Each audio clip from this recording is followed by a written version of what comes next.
ஸ்ரீ கோவலரம்மையுடனாய திருவைகுந்த காலத்தியபுர திருவருளை சிந்திக்கின்றோம். வீணே பலிகவர் தெய்வங்கள் பால் சென்று மிக்க அன்பு பூணேன் உனக்கு அன்பு பூண்டு கொண்டேன் நின் புகழ்ச்சி என்று பேணேன் ஒரு பொழுதும் திருமேனி பிரகாசமன்றி காணேன் இரு நிலமும் திசை நான்கும் ககனமுமே. வீணே பலிகவர் தெய்வங்கள் பால் சென்று, வீணாக உயிர்களை பலி வாங்கக்கூடிய தெய்வங்கள் பல தெய்வங்கள் உண்டு.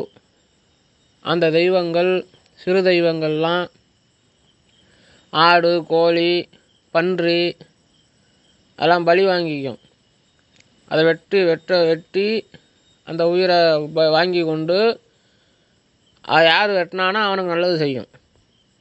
அந்த தெய்வமெல்லாம் கல் சுருட்டு முதலானவையெல்லாம் உண்ணக்கூடிய தெய்வங்கள். அந்த தெய்வங்கள்கிட்ட நான் செல்ல மாட்டேன், அந்த தெய்வங்கள்கிட்ட நான் பற்றி வைக்க மாட்டேன். ஏன்னா அந்த சிறு தெய்வங்கள்லாம் எப்பேற்பட்டது? இதுபோல் அந்த பலி வாங்கக்கூடிய தெய்வம்லாம் பிறக்கும் இறக்கும் மேல்வினையும் செய்யும். அது ஒரு நாள் வந்தது, இப்போது இருக்குது, நாளைக்கு அந்த தெய்வமே இல்லாமல் போகலாம். அதுபோல் அதெல்லாம் சிறு தெய்வங்கள். நாவுக்கரசர் சொன்னார், சென்று நாம் சிறு தெய்வம் சேர்வோம் அல்லோம்னார். அதுபோல் நல்ல சைவர்கள் சிறு தெய்வங்கள்கிட்ட செல்ல மாட்டார்கள். அதனால் நான் சிறு தெய்வங்கள்கிட்ட பற்றி வைக்க மாட்டேன்.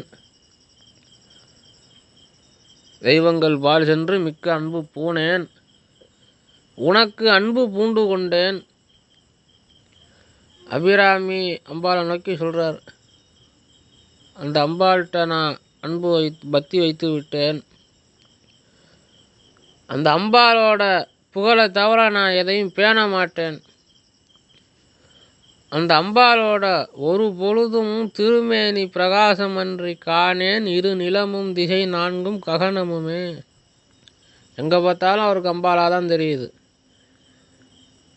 அம்பாளோட திருமேனி பிரகாசம் என்று அம்பாளோட உருவம், அந்த அம்பாளோட திருமேனியை தவிர நான் எதையும் பார்ப்பது கிடையாது. இந்த உலகம் முழுவதும் அம்பாள் தான் சர்வ வியாபியாக வியாபித்து இருக்கு அப்படின்னு சொன்னார்.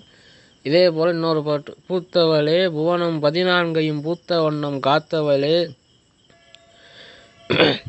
கறந்தவளே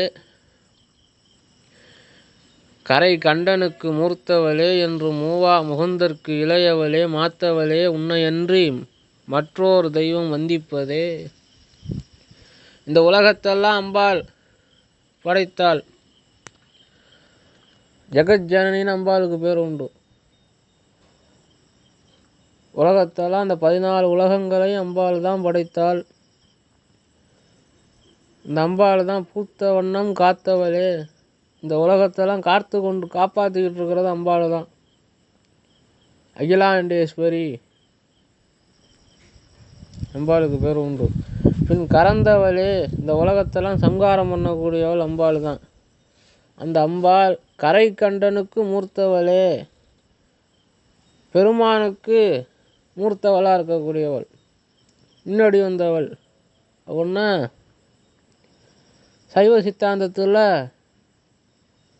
பரசிவம் பராசக்தியை சுட்டி செய்து பராசக்தி நாத விந்துக்களை செய்தது. அப்படி பரசிவம் பரசக்தியை வர வைத்தது. அடுத்தது நாத விந்து வர வைத்தது. அதுபோல் சிவதத்துவம் சக்தி தத்துவம்னு மாறி மாறி வருவதனால அதனால் பெருமானுக்கு முன்னாடி உள்ளவள்னு சொல்கிறார். மூர்த்தவளே என்றும் மூவா முகுந்தற்கு இளையவளே, திருமாலுக்கு இளையவளாக இருக்கக்கூடியவளே, இந்த ஜகத்துக்கே மாதா நீ. உன்னை தவிர நான் மற்றொரு தெய்வத்தை, உன்னை தவிர வேறு தெய்வங்களை ஏன் வணங்க வேண்டும்? நீ தான் இந்த உலகத்தை காப்பாற்றுறாய், படைத்தாய், ஒரு நாள் அழிக்கவும் போகிறாய். நீனே பரம்பிரம்மமாக இருக்கிறப்ப இந்த சில்லாடி சிதையும் சில தேவரனார் திருப்புல்லாண்டு. அதுபோல் அந்த சிறு தெய்வங்கள்கிட்ட தான் நான் போய் எதுக்கு செல்ல வேண்டும் அப்படின்னு அபிராமி பட்டர் கேட்குறார். தவளே இவள் எங்கள் சங்கரனார் மனை மங்களமாம். அவளே அவர் தமக் கண்ணையும் ஆயினள் ஆகையினால் இவளே கடவுளர் யாவர்க்கு மேலே இறைவியுமாம். துவளே இனி ஒரு தெய்வம் உண்டாகமை தொண்டு செய்தே.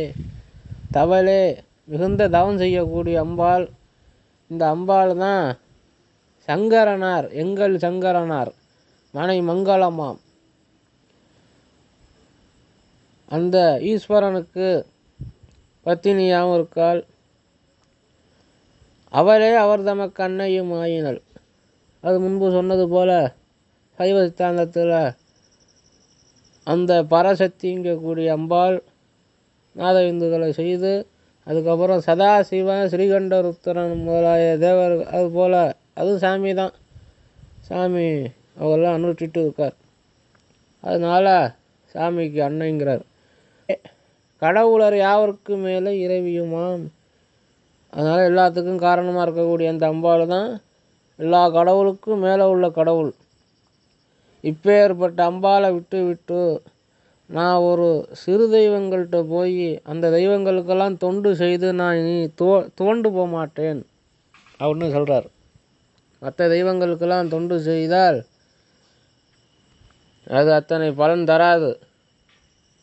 அம்பாளுக்கு தொண்டு செய்தால் அம்பாள் மோட்சத்தையே கொடுக்க வல்லது அப்படின்னு அபிராமி பட்டர் அருளி செய்கிறார்.